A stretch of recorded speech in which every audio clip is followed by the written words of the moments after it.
Chapter 1. Aberwyn, Wales, Spring 1885. "It bit me," the young woman informed Piyali, hiking her skirts and rolling down her woolen hose. "Right through my stocking." Miss Price, the shopkeeper's daughter, plopped down on a chair and propped her foot upon a stool, pointing. "And now it's blue." Dr. Piyali Mukherji leaned closer. As insane as Miss Price's words sounded, they rang true. Her ankle was indeed blue. Well, part of it. There was a decided lesion approximately 2 inches in diameter above her fibular protuberance. Piyali pressed 2 fingers against the blemish. She would describe it as an infection, except it didn't appear inflamed, and it wasn't hot to the touch. And it was blue. Unheard of. But that was why she'd accepted the Crown's commission, taken on the added duties of a Queen's agent. The Duke of Avesbury, the gentleman at the head of this small, select group, had offered her a chance to be on the forefront of investigations into strange and unusual medical conditions. This certainly fit the bill. "A frog bit you." Piyali's eyebrows rose, hoping she'd heard wrong. "A blue frog, with teeth." Did frogs have teeth? And frogs, at least in Britain, were supposed to be green or brown. Miss Price bit her lip. It didn't bode well that she needed to consider her story.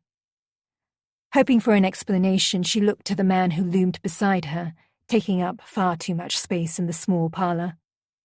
Time had turned familiar into foreign. Mr. Evan Tredegar wore his dark, tousled curls longer. No cravat wound under his collar beneath the rough shadow of his beard, and a small curved scar cut through the edge of his right eyebrow. Under her study, a muscle twitched at his jawline, and his lips pressed into a thin line. He refused to meet her gaze. Perhaps it was just as well, for his eyes never failed to ignite a slow burn beneath her skin, and she needed to focus. Still, a certain unease gave her pause. Once she'd been able to read his every mood and would have labelled his expression as concerned, except the man she'd known wouldn't withhold information vital to a patient's treatment. What wasn't he telling her? "Miss Price?" Piyali prompted. The young woman nodded. "Then it hopped away and disappeared into the woods?" Sticking her lower lip out in a pout, she looked up at her mother.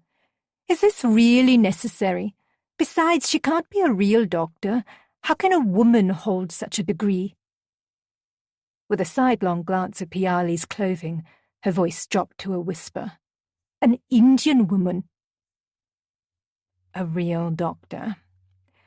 Piyali resisted the urge to roll her eyes. If she had a shilling for every time she'd heard that sentiment. Instead, she lifted her chin and replied, "I attended medical school at the Université de Paris, where women have been accepted since 1860.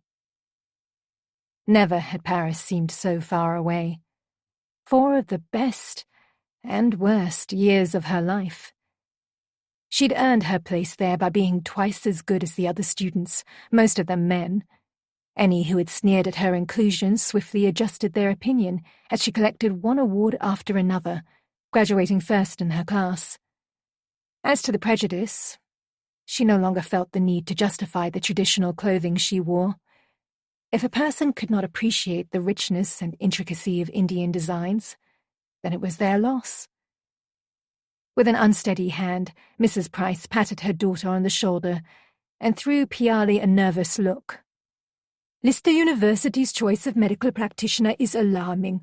No doubt Dr. Mukherji was all they could spare, but I have every confidence in Mr. Tredegar's ointment. The blue stain has barely spread since you first applied it. In fact, I think it's grown smaller." From the pinched expression on her face, the woman clearly wished Piyali elsewhere. "But your father worries and wanted to consult a board-certified physician in case amputation becomes necessary." "Amputation?"